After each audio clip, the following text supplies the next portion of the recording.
welcome back, everybody, to Gardens, the Untold Story with host Andy Lopez, the Invisible Gardener, and myself, Ken Somerville. We're talking gardening with energy today, Andy. So this is your title. There's so many directions that this can go energetically. Where did you have in mind for the conversation to go, my friend? So I'm going to start with where I'm at now. In other words, I'm going to start with my not that with my journey, but pretty much on this other end of my journey. So I've been doing this. I'm 75. I think I started with like 19, 18, 17, something like that, dealing with energy. And so this is where I'm at now. And so what I've learned about gardening with energy. And so you like the song we started with, right? Yeah. Okay. So that song is infused. By infused means I play within that song several different frequencies on purpose. Okay. So and I've learned that one frequency by itself is really cool. Two of them are really cool. But when you have a whole bunch of them, I call it, well, it's an orchestra, right? It's music, right? You have all these frequencies, harmonics, all doing them together. So it creates a certain overall frequency of the energy, right? Yeah. Of course, energy, frequency, vibration, not only in our gardens, but the whole world, the whole universe is energy, frequency, vibration. You know, the cosmos, the solar systems, the galaxy, everything's all energy and frequencies. And so from our point, and so from our little point of view, you know, that's to say as above, so below, we mirror all the cosmic energies in ourself, in our body, in our surroundings, in our gardens. So I started the music you heard is actually called inner gardening music. Okay. That's what I call it, inner gardening.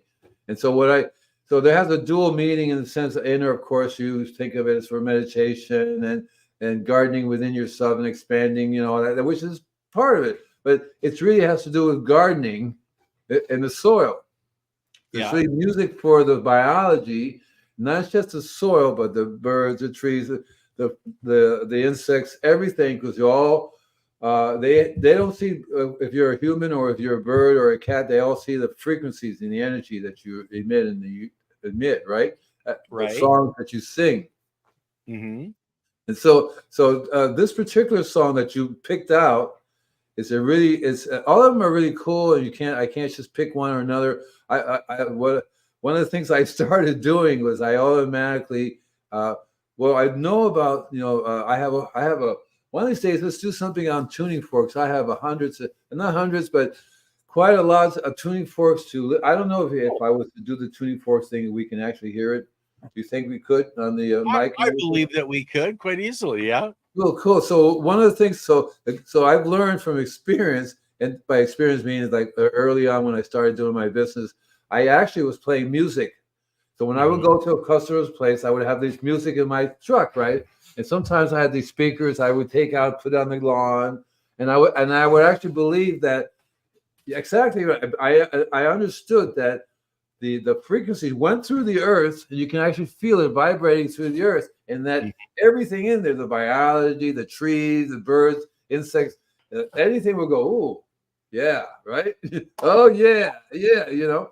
And I didn't try to explain it to anybody why, except that I know that it felt to me that I just read recently a report about the music that's being silent. I forget the name of it, but essentially these people went around the world, and they took videos and audio of the sounds of all the insects, of all the birds, and you know, and they rated it to how loud it was, and then they came back again the following couple of years, and I did it again. They did it a few times. They kept saying that there's less and less of what you're hearing. There's less and less of the music of the sound of the animals. Eventually, when they were there, they were hearing nothing. The birds were singing, the insects were. There was nothing to hear at all. And so what we're doing is we are disharmonizing. Is that a word? Where you know we have harmony. When you call this harmony, it's what, chaos? You could call it chaos, but yeah, if you're out of the right frequency and not harmonizing, then you're out of tune. Out of And two. It's also there's also a word that sounds negative because if you are vibrating at a certain frequency, you're going to make that happen to everybody around. If it happens to be not such a good frequency that you're vibrating, like whether it be anger, hate, or all kinds of other deaths, dying things, that's not good. That could affect, and that's what's really going on in this planet right now in terms of energy. If you so one of the things that I understand is that since it's all about energy, we have to look at the ocean that we swim in because the Earth, the universe, the solar system. By universe, I mean our universe swims in this particular energy, and the scientists don't know what to call it, so they call it black energy and black matter. We don't know what it is, but we know it makes up 97% of everything else. We don't have no idea. Dark matter, you're talking. Right, dark matter. We have no idea what's there, right? But it's there. Something's there. So that's something that they're going to have to learn. I mean, I can explain it to you exactly from my point of view what I see. But I'm just a little drop in this massive ocean. But so in terms of dealing with energy, because to me, gardening really refers to not just what you think is in the soil and the biology, but take a step back, human race on the earth, take a step back, how the earth is in the solar system, take a step back, right? So these are cosmic gardening, right? Cosmic gardens. And so I look at it in a there's a simple view. Well, here's the garden, flowers, and this is how we do it. Maybe gardening with energy in a garden. I think people will come here to learn how to do gardening with energy. I mean, gardening, growing some tomatoes and vegetables. I think that's what they wanted to do, which is understandable. It was really cool. But you also have to understand there's so many other different types of gardening that we could do with energy that is totally ridiculous. And that's the real purpose of why we do all this gardening. I mean, sure, we want to eat vegetables, but what is it that we're eating? We're eating that energy, and this energy is what we really want. And so I would never pass down having a really cool energy feast, eating a lot of energy, because that's what you do really when you're gardening with energy. You set up your garden as a field. You learn about holograms, you learn about energy, you learn that the universe is supercharging you every second. All this massive energy is flowing through that one little space where you live, where you sit. You think there's only one little cosmic ray shooting through. No, it's like holy cow! It's like Well, actually, Lily and I were just talking about that and the particles that hit us constantly, and it's oh geez, and we were just talking about it, but it's in the billions per second of the particles passing through us, and that's all energy, that's all frequency and vibration. That's right. And we can tap that into that and garden with it. That's totally right. And it's so interesting too, because there's no place on this planet, no place in the solar system we can't really get away from it. Okay, that's right. Even in the voids of space, you could be there's nothing around for trillions and trillions. You're still getting. And I read an interesting article just the other day that basically said that there is I think he called it a cosmic fart, because he said basically that black holes would fart, and they would do vibrate. They would expand throughout not just the solar system, not just this galaxy, but the whole time and space, all the dimensions and everything, which is expand like poof, throughout all the, right? You understand what I just said, right? Let me say it again. The black hole farted, and the black hole sent this energy that went not just in one plane, going out as far as it can go and to keep going, but into time and space and dimensions all at the same time. All over, right? Which is pulse energy. Yeah, which is a very interesting concept to have happen. And so, so going back to Earth, we'll find that ideally, because I tell people before that water follows energy. And so that's it's not. What does that say? 400 billion neutrinos from the sun alone pass through each person on Earth each second, according to physicist Frank Close. And each atom, each neutrino has data in it, and that data can be very, very interesting depending upon where it comes. There's cosmic energy, cosmic beams, cosmic atoms that come from other dimensions, other time and space, passing through here now too, as well. See what I'm saying, right? It's not like this is not a local occurrence. Shit is happening all over the place, and information is there. What's cool is that we have the ability to look at that, to read that information, and that's what's so cool about. Well, I think we have a little bit of advantage over insects and birds and trees and stuff because we can actually say, "Wow, man, that's so cool," right? See what I'm saying? And understand what we're doing because all the creatures are going. We're happy, man. We're cool. Everything that's all going on. This is our life. We don't care about, whether or not, right? We are here, but we have the ability to do that, and that connection is what's so really cool about it because you can literally travel to the Moody Blues. It would say travel at the speed of thought. Yeah, much faster than light. That is faster than light. That at the speed of light, you can go from one dimension to another. Bingo, no problem. You can go from you can go into a black hole and pop up in another black hole. No problem. So and there's also the data that goes with it. The data goes in. So when they say what happens when somebody goes into a black hole, where does it go? Well, there are lots of places that it could go because it's time and space. But going back to gardening with energy, if you want to talk about plants and vegetables, I'm just saying that is a person who's really good at gardening with energy also happens to be really good at gardening with energy, right? Gardening with energy, like you grow energy in your body all around you and everything. That's a true gardening of energy, circulating the gardening of your own energy. That's what meditation is all about. All these other modalities that people do, whether it be Kundalini or whether it be, they all basically are teaching you how to garden to grow your energy, right? Yeah, that's what it's really about. I think what I'm going to interject something here, Andy, to make it a little bit more easy to digest. For some people, if you've ever walked into a room, right, or had someone walk into a room that was really upbeat and positive, and they lit up the room, that's what we're talking about. Or in the same instance of somebody that's really depressed and angry, you walk into the room, you feel that energy, and that's the connection. The energy exists out there.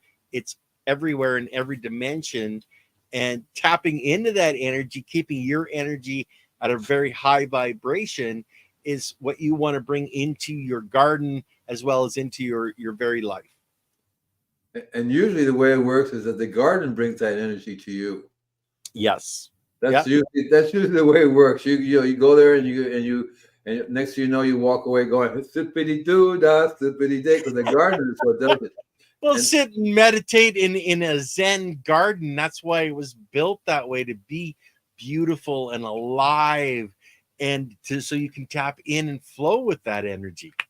So in terms of energy, you'll find that I kind of think it's very interesting too. I equate it to fishes in water. They have no idea they're swimming in the water. It's that energy that they live in the water. They don't say, "Oh yeah, we're swimming in this thing called water." They don't see that. So for us, it's very interesting because we are surrounded in our energy water, and we talk a lot. I talk a lot about water and then water energy. Water follows energy, and so it's very, very interesting that the two are so related because water, since we're mostly water. We follow the energy, and the energy comes. So by follow energy, we feel better. Planning against tapping into new energy, and that's true for many reasons. Because when you're actually sticking your hand in the ground, you're grounding yourself again, and you're opening yourself to the energies. The connection that the earth gives you, the plants give you, or that I call it it's a form of consciousness, like a group consciousness. Yeah. When you merge with trees and other beings that are not really the same species as you, but it's the consciousness that connects. Well, it's the energy that connects to that consciousness, the energy that makes that work. And it's the same. So it's the same thing with. So one of the things we want to understand about, if you really want to use energy in your physical world in terms of growing. Well, see, when you go out, you want to grow tomatoes and vegetables, you really have to establish like an energy perimeter. You really have to establish an area, a designated area that you put up a field of energy, because since we're surrounded with what is it, Wi-Fi 5 and 6 and 5G and all that. Yeah, right. And then you have the microwaves, and then you have the endless amount of radio waves and all that. So you really are literally right. So if you want to really deal with energy, you have to learn how to put up an energetic field that will make everything go around, so that your little area you're there, you can then establish a little bit of peace in your garden in terms of generating the right kind of energy. Normally, that energy was done by itself, right? Normally, you don't have all this other stuff in nature. You don't have the Wi-Fi, the G's, and all the other things, right? Microwave. You normally don't have that, right? No. You know what I'm saying? Right. So, but right now, I was even thinking about those satellites in space, where we have 1,500 satellites now that Musk put up, right?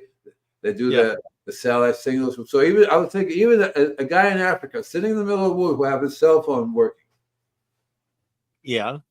Right. Right. So anyway, my experience with energetic gardening was really started with I learned about the black box. Okay. So the black box is a form of radionics, and radionics was started by a bunch of German people, German scientists, and they realized that the energy is a very interesting subject to work with, because they understood somehow that energy can be transmitted from one place to the other without any wires, without any of that stuff, right? And so at that time they were using that. So they also said, well, why can't we transmit other forms of energy? And so the radionics, what it does is that it transmits. So the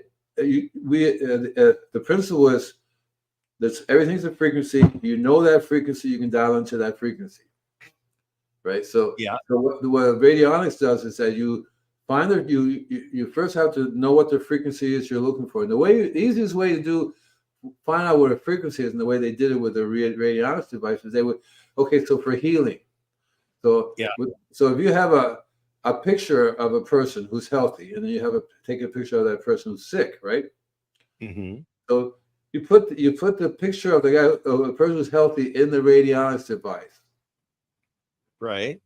And it's sort of like dowsing, or what is the thing when you move the little ball, or the reading? What is it when you have a little thing that moves around? That's Ouija board. Oh, a Ouija board. Board, right? So it's sort of like that stuff.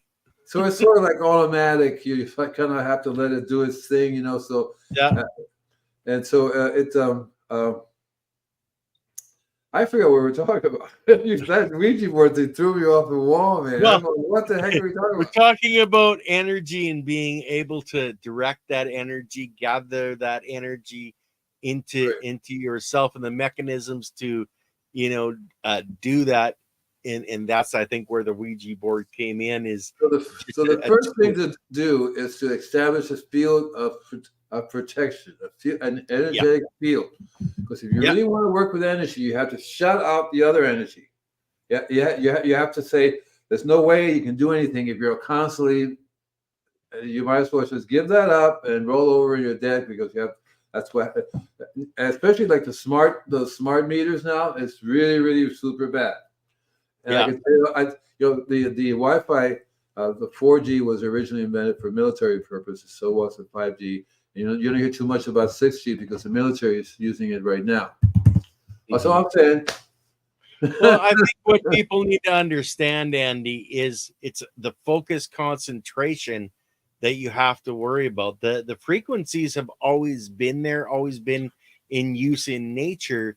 It's just like the electrical line. If you have a high voltage wire running, past your house, you get that constant vibration, that constant frequency that can harm you. So it's the concentration. It's like, talking on one of these up to here, the waveforms are running through your brain constantly. So I don't generally, I'll put it on speaker and set it down so I'm not having that energy flow through. But we want to create that bubble, and I do it all the time, is that white light of protection around myself. And you're wanting to put that around your home, your garden, So and it's fantastic. I'll tell you something. So it's great to meet somebody else who learns how to use the white light protection. I started with white light, and I'm using the violet flame now, which is really cool. Violet flame, very Cool. very very very very cool. But what I have developed over the years is that there are physical things you can do Mm-hmm. to protect against all these electromagnetic waves and all these fields. Physical things you can do, because it is a wave, is a physical reality that you can be uh, worked against, Yeah. control to some extent. So it's it's important. What's important to understand too is that in nature. So we had talked. I don't know if we talked about those towers of power. Did we talk about in Ireland, the big things, two towers that were stuffed and they worked as a orgone accumulator? Did we talk about that? Or was that some other? We've kind of brushed up against orgonite and dynamic accumulators and stuff, but never really in depth yet, Andy. So one of the things that this scientist Pat now I forget his name, Fadigan. The Rift machine. No, he basically found out that it hampered or eliminated all kinds of electromagnetic waves, radio waves, microwaves. Tesla, are you thinking? No, I'll talk about my friend who wrote the book Tuning into Nature. And he traveled in Europe, and he found these he calls them towers of power, and they were basically built in such a way that they became accumulators. Like a system that actually knew what they were doing, because when he flew over with a helicopter, it would be like a desert, and all of a sudden this green spot. They go, and you go fly over there. There's grass, everything's growing, the cattle's there, and there's a big giant tower in the middle. And that's the only difference. And so it also, so basically physically you can't. And so the radionics advice basically touches upon that you can't manipulate fields of energy around you. In other words, that's what these new planes are doing now in terms of being invisible. They're learning that you can manipulate the rays that go around you if you don't see it. But it's the same thing with any of the electromagnetic fields, including the visual field. And but you can't. So in nature, there are already those things that are found that do that. They do exactly that. They naturally distort magnetic waves around. Right. Okay. So, and one of the things that the Stonehenge is interesting is that the stone does exactly that. Also, so it's not a coincidence that these people would build something that's very good for distorting electromagnetic waves, which is one of the things that the Earth puts out naturally, right? The Earth and the Sun, the solar system puts out these things that shoots out, but the Earth has its own electromagnetic fields in the North Pole, and it does all these things. And a lot of them, and the sun comes and does this thing. We recently went to this little aurora borealis thing, right? That we had going there, and those are all electromagnetic fields. Yes, they are visible. They're not visible because how they interact with the electrons in the air and stuff, right? But we're getting that all the time. It's like you stand there, you go, so you can't. You don't want to block those. What you want to do is catch them. What you want to do is accumulate. Yeah. You want to accumulate, not just for the garden, because because that's one reason why trees are so important, because they're much more accumulators of this particular type of energy going through the earth. And then not only do they get it to their leaves and the wood and everything, but they also put it back out to the roots. Yeah. And then the biology does a job on it. And the biology too is right there, because it goes straight through the Earth, right? It bombards every biology on the planet, right? Because they're all getting their right, They're all getting fully charged, baby. right. So they all are they all have specific vibrations that they absorb because that's what they Yeah. want. So it's all basically eating energy that comes to us. We just have to learn how to catch it rather than let it go through us. Yeah. So that's why, in my opinion, in my humble opinion, that's why you eat in the first place, right? Remember I said that a long time ago. That's why we eat. We don't eat because we think we're hungry. We need food to make our bodies grow. We eat to get the energy that the universe is giving to us. That's our real food, in my opinion, right? Because if you can do that, then the body comes along naturally. Remember, water follows energy. Your body, right? And so our body's water. So if our energy is in the right place, the water will flow and we'll have healthy bodies. I just said it in very minimum number of words, the whole idea of living a long, healthy lifetime. To do that, so you, in order to wait, I didn't even look at the comments. Oh my God, people are talking. Wow. A little bit here and there. Yeah. Look at that. There's a lot of stuff out there. Kind of cool. I learned one of the interesting things that I learned early on in my career doing all these things because when I would do gem elixirs, for example, I learned at certain times of energy on the plant. That's why I like the Old Farmer's Almanac. It was such a cool thing that when you read about it, you'll say, well, this is what's going on with these planets, and this is how it's affecting your garden, right? And you're gonna go, okay, you're right, right? And so I learned to, and then you don't even need the book because you just look outside, right? You just go, well, let's see, right? And you grow accordingly. That's what I do in my garden because it feels like this is the right time to plant that in terms of below ground and in terms of plants above ground. You try it sometimes. You see which way it works better, planting root crops when there's full moon or full root crops when there's a new moon, and see what happens. You know what I mean? It takes experience. You do it over and over again. Go, well, there must be something to that. And it works every single time the same way, A lot of old folklore is actually, just trying to awaken us to, what everybody used to know, and we're just relearning it today. And it's not even really old because what is old is to me old is like 1,000,000 years or even 500,000 years. So 10,000 years is not really old. It's like basically very young. And I know we've been around for quite a longer time than 10,000 years. I'm pretty sure of it. I'm not exactly sure of the time. It depends on what you kind of believe in, because I kind of go way back further than I really should, only because I kind of think I believe that in Atlantis, I believe in Lemura, and those are much further back than 10,000 years. Yeah, you know what I'm saying, right? So this is kind of neat. I don't know. I'm trying to read what the rest of it about tomato plants. They have their own little thing going on over there. Do they know we're talking about anything? Because I don't know what they're talking about over there. Maybe we should just. Is there a way we can just let other people see the comments that are going on? These guys. Well, anybody that's live right now can watch the live chat and see what's being put in. So look, it says that. Thanks, Andy. The answer is starting to respect my microbe authority. That is so cool. That now the garlic berry is a product you can buy that says there's 100 bulbs of garlic in there. They also for garlic, and the garlic is really cool. A lot easier making it yourself, and it doesn't really harm anything. And the worm and the worm juice, the worm biology. If you spray, I spray regularly now here on the ants, and they don't like it. They do not like. They don't like it for several reasons. The biology, I think it just destroys their shells, or they have a way to keep water from getting into their bodies or something like that, because they die.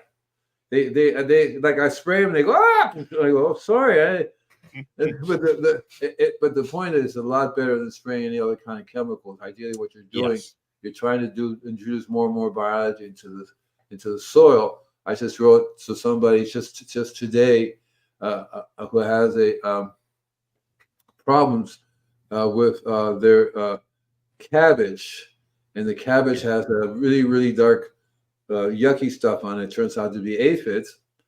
And she went and bought some malathion and sprayed the cabbage with the malathion with the cabbage with the malathion. Yeah. And I said, you have to throw that away immediately, very carefully. Maybe even call the city, tell them where you dump it. You do not want to use that ever again. And I told her that basically she didn't have a pet because there were aphids. She didn't have an aphid problem. She had an ant problem, and that she didn't really have an ant problem. She had a soil problem. Yeah. Okay. And so I told her one of the first things she needs to do is that she can actually make some hot coffee and spray the cabbage with the hot coffee. You'll get rid of the ants. Yeah. And it will be just as effective and a lot safer than the malathion would at any time. Mm-hmm. And most people You don't. said hot coffee? Should you let the coffee off? Boiling hot coffee. Boiling hot coffee and spray and foliar spray it on the plant. Yeah, you would think. I could see your little brain go, "Oh my God, boiling hot coffee is going to hurt the plants." I saw you. You go, oh, you do no. And so the next thing I say after that, all you have to do is make some boiling hot coffee. Put your hand out, spray, mist the back of your hand, and tell me if it's hot. It's going to be barely warm. Okay, so baby formula temperature, body temperature. No, boiling water. If you take it, brother, I'll tell you right now, if I pour boiling water on top of a plant, I didn't say pour. I didn't say pour. I said spray. If you missed it, it cools off fast enough that it does not burn. It's warm. It's warm. I've done it over and over again because as soon as you spray, it cools off almost immediately. But you still feel a little warm, but it's warm enough. It's warm enough to raise the heat of the plant without damaging the insect, right? Without damaging the plant. Sorry for laughing, Andy, but ain't nobody getting my coffee. Yeah. That's a true coffee person, right? I make 2 batches of coffee, one for me and one to spray around. And I've learned that the easiest way is to buy cold brew coffee, where you buy 1 cup of coffee. One little bottle, 8-ounce bottle of coffee is like 40 cups of coffee. And you dump that in a gallon sprayer, so you spray the concentrated coffee. And that works with all the insects that you can spray on, whether it be ants or whether you want to keep deer away. And what's interesting too is that coffee. Remember, everything has a certain frequency. So coffee has a certain frequency. One of the things that makes it work really good is that coffee. When you smell the coffee, right? Mm-hmm. Okay, so that has a certain frequency. It goes out, carries on a wave. So the bugs smell that. One of the things I use is vanilla, French vanilla. Now, vanilla, you smell the vanilla, right? Right, yeah. So that vanilla is another frequency. So that particular frequency is most of the 99% of the insects do not like it. Adversely affects them. Whether it kills them, but they definitely do not like it. Yeah. That's vanilla. So that's gardening with energy. So one of the things you learn is that essential oils are all basically concentrated energies of that particular product, right? Very, very strong energy that you can smell. If you can smell it, it's on a frequency, the way that you can smell. It's traveling to you, right, at a certain speed. Yeah. Right. Mm-hmm. And it's the same thing with trees. The same thing with plants and insects. Antennas, all these things. They are tuned into certain frequencies that they understand what that is. Genetically, this frequency means this is food for this. This frequency means that's the plant I go eat, right? But also at the same time, they understand other frequencies between other plants and other insects and other birds. There's all the types of frequencies happening all the time that people they understand that they work with. But so we as humans, we don't understand that. So we work outside of that, so we tend to mess up the frequency. So one of the best ways, that's why you want to establish a peace zone, and what you're trying to do is let the natural frequencies be there. That would be like when you do a natural gardening. You try to plant the native. One of the reasons why you plant native plants is because they have the frequency for this area, for here. They will grow, they will produce energy, which is they've learned is very good for here. So you let that grow, and then that's how you get more and more energy growing in one spot. If you want to learn how to use the energy there, because a lot of times, like in the place where I live right now, right here, this is a very good energetic area. It's a really Mhm. cool little spot here because it has a certain energy that you can feel it, and that's why this place was built here in the first place, and that's why the house is here, and that's why the area is facing this little forest, and it's like a very magical energy field around all the city. This Malibu has Malibu is very interesting. There are all the cities. Thank you, silly. There are a bunch of silly. I was going to say a bunch of sillies. I meant a whole bunch of cities.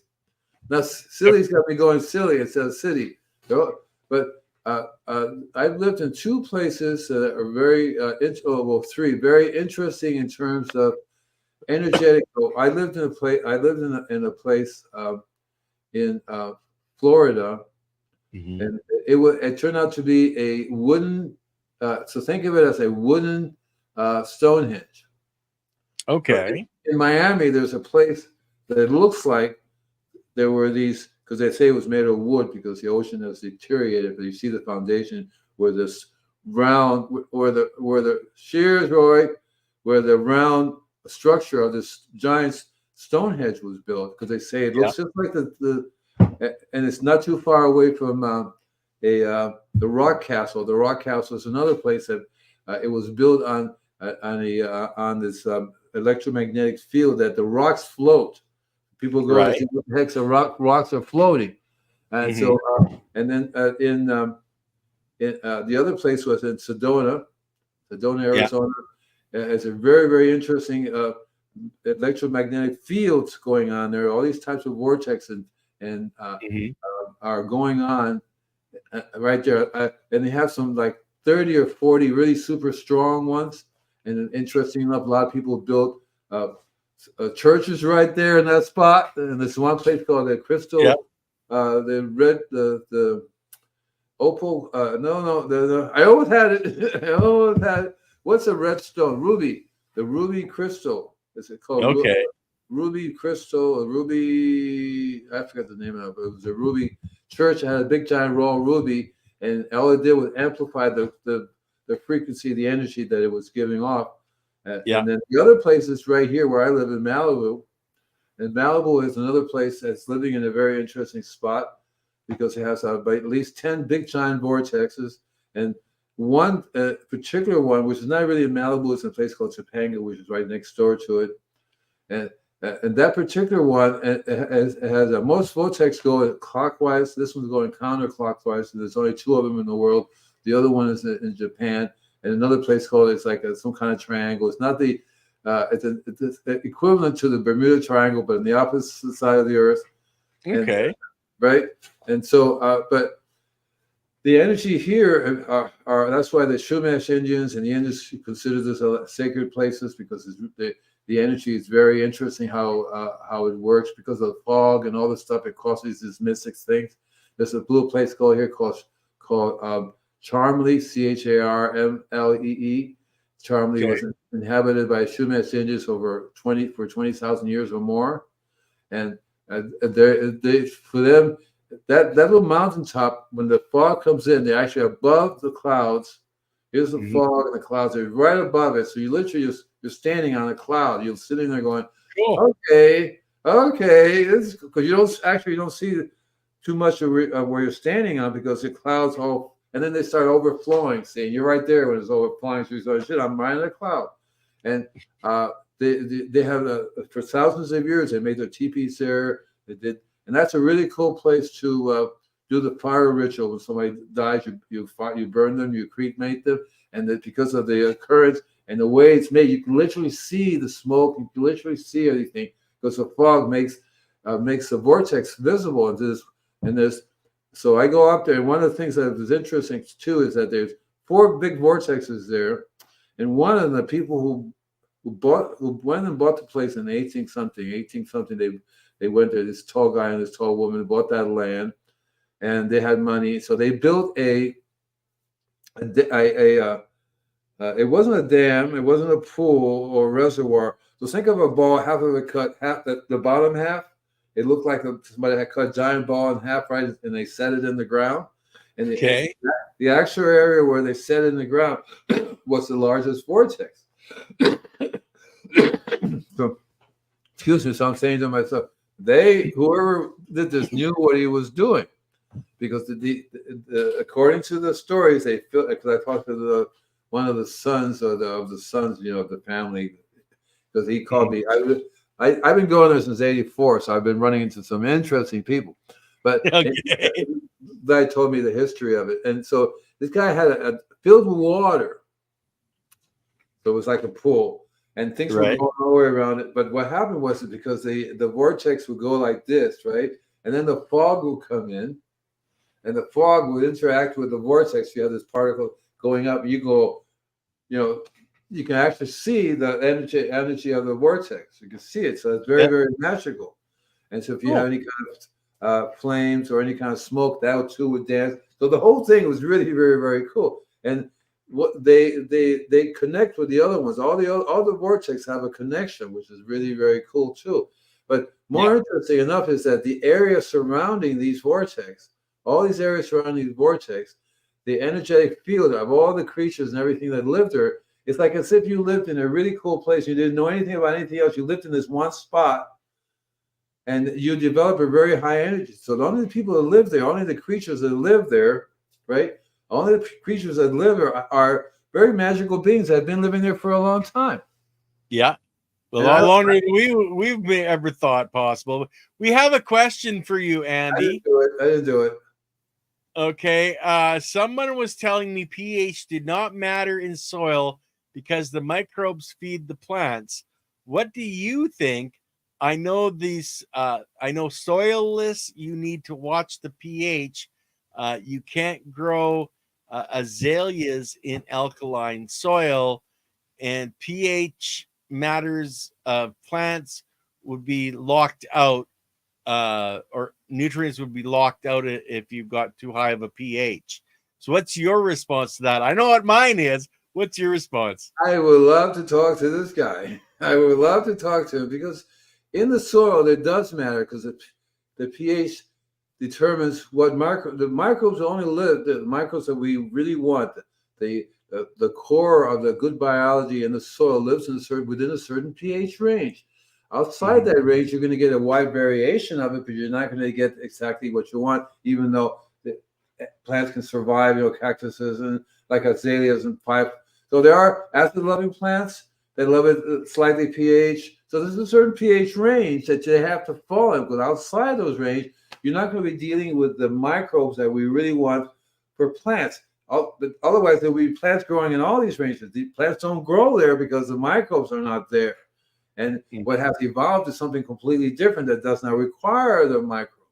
Even cactuses have their own microbial soil life that's going on for them, specifically for that. Or even in the desert, right? You have an oasis specifically for there that these guys have evolved. Yeah. Anything else? The pH does make a difference. And hydroponics, I don't know enough about hydroponics, but I would think the pH makes a difference there as well. pH, definitely. You have to have your pH right in a soilless environment. In a soiled environment, you can have a different pH for each different root hair, depending on what is needed for the component, whether it's calcium. The microbiology for that might need a pH of 8, and the microbiology for magnesium might need a pH of 5. And that can be controlled right at the root hair. Now, as an overall, how would you control it at the root hair? How would you control it at the root hair? You would. The biology does it by itself, Andy. That's one of the beauties of the biology. Oh, I see. As a whole in your garden, yes, you want a much more level. Oh, that's pH, cool. Yeah, I got it. But that's then great. let the biology of that plant, like blueberries, want a higher pH. Yeah, right. Or more acidic.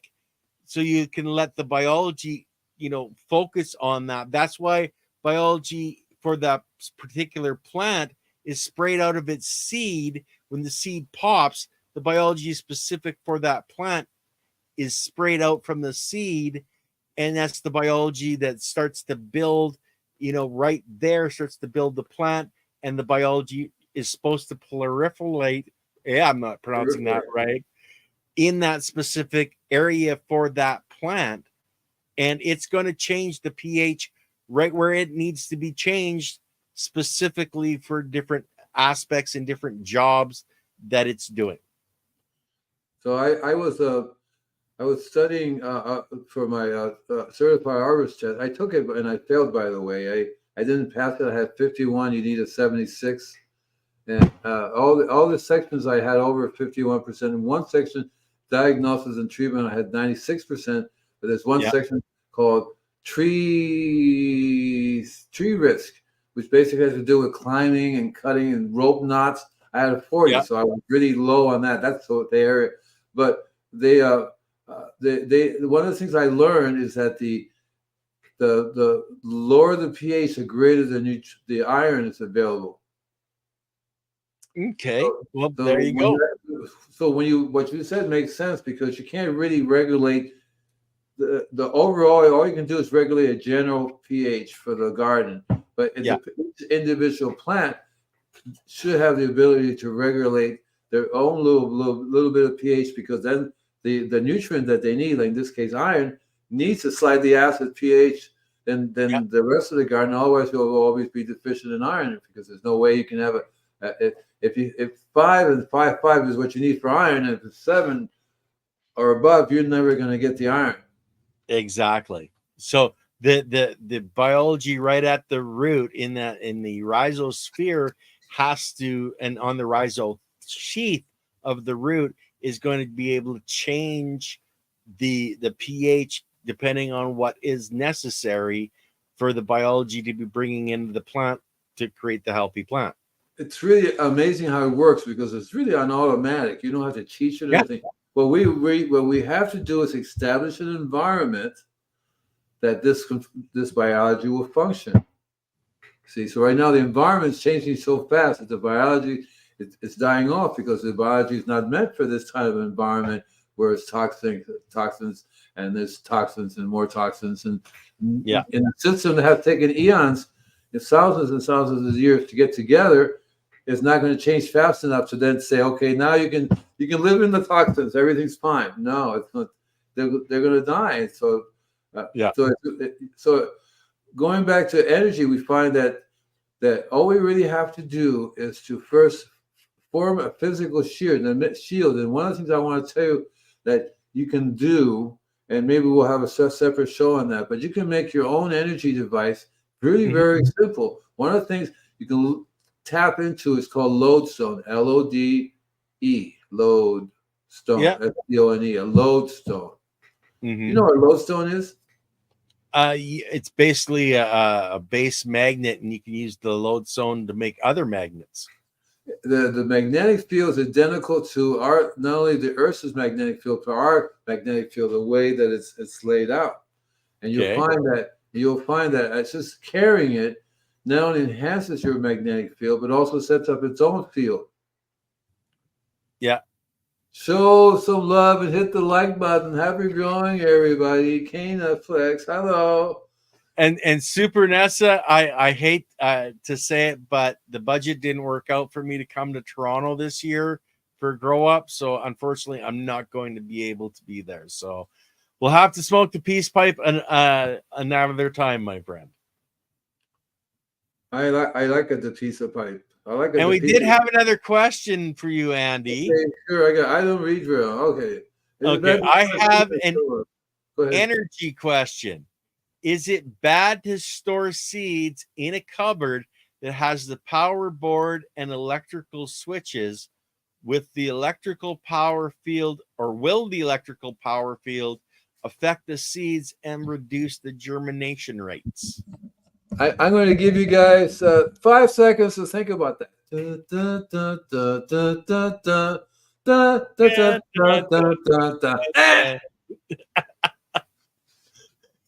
You're kidding me, right? Just think about that. That'll be like, okay, why don't you lie naked to that in there for a while, and then you tell me what's going to happen to you, or you put your cell. Take a piece of your cell and put it anywhere near there for a little while and see what's going to happen.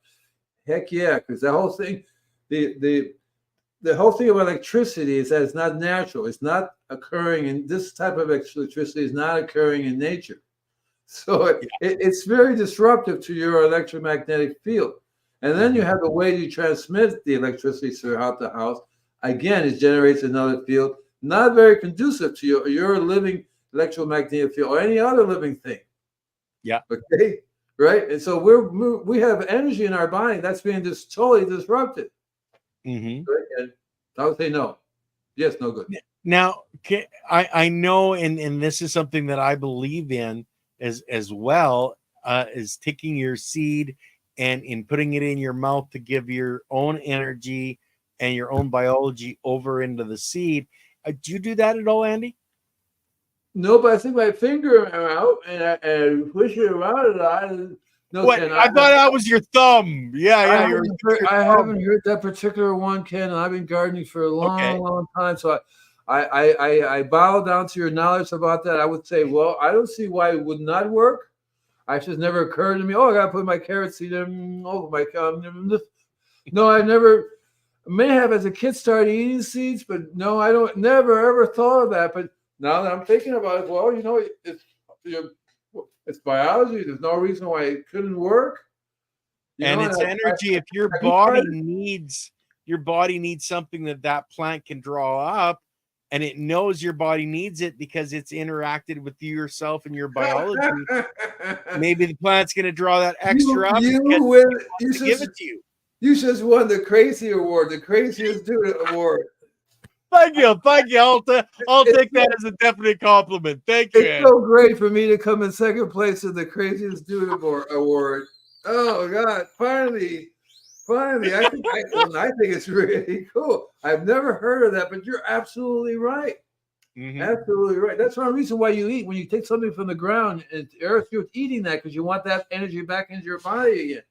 You know what I mean? So you're getting to your saliva and taking it down your body, So this is the opposite. You're giving your data, your information to the seeds, and the seeds going, all right, this down, George. Okay, we got it here. All right. And I don't see why not. It wouldn't be more in tune to what you need. Yeah. I think that's so cool. I think that is really cool. Any more questions, guys? We got 8 more minutes. Hadn't caught any, but then I've only been half-assed watching. So one of the things that's interesting about gardening with energy is you have to learn how to use Mother Nature's natural sources of energy, which a lot of times will be different types of crystals, different types of stones. I'm always not too far away from some type of energy crystal, even though right now I don't see one anywhere near me. So that's no wonder I'm so weak, because I usually can reach out and come back with something. But your brain is melted, Andy? Are you telling me that it's finally melted? It's invisible. But what's cool is that so a lot of times in my garden, like I have it in my backyard, I know exactly what the little ley lines are at, where the best energy crosses, where the best place to put something down to enhance. That's where I put the Buddha, and I put a crystal there and a couple other crystal forms, which I have found that they enhance the environment, they protect you, but the reason for that is they amplify the natural magnetic fields that are there. And they amplify over the unnatural one. I live right next to the fire department. At least I'm not living in a place which has 20 different Wi-Fi's. I only have 5 now, and I'm learning to block it out because you pretty much have to do that. And ideally, I mean, even when electricity was out, it's still charged running through those wires. And so I can't imagine how it would feel to go to the desert or to a forest and have nothing around, not even another human being around. That's on my bucket list. I want to go lie there and I go, oh God, holy cow, right? I remember when I lived in the Florida Keys, and so I would lie down by the shore, and the wave would be warm, and I would be feeling I would feel the earth rotate. Remember, feel the earth move under my feet. Well, and it literally, and the way I would wake up is the ocean, the waves, the tide would come in and wake me up. Oh, time to get up! And I remember those days. But like right now, all these equipment and stuff, they all generate certain fields. Yeah. And you also have to consider every organ in your body has its own frequency, Yeah, and exactly right. if you're playing with those frequencies, you can heal yourself, you can heal others, and that's what the plants are trying to do, put that right frequency and nutrition in your body so that you can be healthy. One of the things we could do, you might want to do that. I have a zapper, and Right. I have a frequency generator from Hilda Cool. Clark. Zappers from Hilda Clark also. And so basically, this little device, the frequency generator, you can determine what frequency, and put the frequency. You put it into the zapper, which is a little device, and then you hook it up to yourself, and you zap yourself that frequency. It was really cool. I do it on plants. Well, Yeah. now, Andy, they're actually putting electrodes on plants and listening to the plants They're making music. change their song, right? And I know we did this when I was at an event in Vancouver last year, and we could listen to the tone of the Yeah. song change depending on the individual that approached the plant and Yeah. their energy coming Yeah. off and affecting it. It's Yeah. an Yeah. amazing thing. Yeah. A teenager developed a device that you could hook up to a plant, and the plant starts playing music. Mm-hmm. The plant starts playing whatever it wants to do. You can literally, and that's not mind blowing. That should be understood that the plants are living beings too. I was talking to somebody about, does everything have a consciousness, or are we the only one that have a consciousness? So that's like, you're kidding me, right? It's like, no, we're the only ones that have a consciousness, right? No. Yeah. Well, now, like I know Leighton's pointed out, he saw a white paper on. They were able to show and prove that plants actually can see colors. So if they see you walking up with a yellow shirt, they know it's a yellow shirt. Or they know that it's a color that they can relate to as yellow. They don't call it yellow. Yes. Well, Oh, look, a yellow shirt. I'm No, using dear, that's my not a yellow shirt. terminology. Where did you get that from? This is yellow shirt. Well, But, there's so much more intelligence out there that we're not giving credit to, from the plants, the animals, right down to the microbiology that's so tiny we don't even know it exists yet. Personally, I think we're the stupidest. I think that we're the idiots. Oh, yes, definitely. I think that we're the idiots. Yeah. So it's like, and that whole IQ test is ridiculous, because you can get a man in Africa, a native warrior there, make an IQ test that you would fail. You're not very smart, man. You're not very smart. Everybody knows that we have to use this thing. You can't stick your finger in that creature and blah, blah. It's like, no, it's a ridiculous test. So, and we're the only ones. I mean, think of any other animal, insect, or anybody has wars. They don't go after you may have battle for food, you may have a battle but you don't have wars for the reasons we go after wars now. Plus we don't have this way of killing everything, from bombs to nuclear weapons to destroying everything else on the planet. So there's a big difference, and I'm hoping that we're eventually going to wake up and smell the coffee. Otherwise, it's just going to be, nobody's going to wake up and it's like, oh no, the ants will wake up one day and go, oh, could you give me some coffee, George? Time to work on our mouth. We're getting close to the end. We got another question here. What container or package do you use for seeds in the freezer? I don't put my seeds in the freezer. No? Okay. No. I prefer to put them in a place that's cool, not really cold, not freezing. I find it hard to. Once you take them out of of that stage, you had better know how to thaw them and use them properly, because you could damage it that way. So for me, the seeds last longer because I plan on using them. It's not like I want to keep them for thousands of years. If I did, then I would definitely do like they do in Iceland, where they have it, right, the seed bank. Yeah, it's frozen. But even then, it's not really frozen. The actual seeds are inside something else, which is in the big box. So the seeds are not frozen, because if they unfrozen, they would damage it. So it's cold, but not frozen to where, you know what I'm saying, right? Yeah. Well, see, and for myself, I do freeze my seeds. And I just make sure that they're in a package where they can't be hit against each other. They're in there and firm, because if you're bouncing them that's gonna break it. against each other, you can damage them. Yep. And then, of course, when I'm going to use them, I just pull it out and let it come back up to normal temperature, plant it in soil, and let it spermolate and put out its biology into the soil and start growing. Yeah, I've never gone that frozen route. I have a big seed bank that I've kept for many years. I keep it dry in a cool cool and place. dry. Yeah. And that seems to work for me. So I haven't gone that route yet. Maybe I will, but I don't have the need for it. But it's very possible, because you can keep the seeds a lot longer, I understand. Yes. Yeah. Right. Well, That you're would be putting the them into benefit. suspended animation, and that's what, like, up here, you don't have winter down there. Up here, there are some seeds that actually need to be frozen before they can germinate. Cold storage is what I prefer, right? Yeah. Not freezing. Yeah. So, brother, we're at the hour. Okay, what are we talking about next week? You don't know. When I looked at the list today to put out the show, I never looked at what was going on next week. So I know next week. on Layton's show, we have Dr. Bob Faust coming on from BioAg. But for what we're talking about next week, we'll just have to wait and you'll have to find out. Yeah. And stay tuned for the journey of my green screen. I'm going. Yes. Look.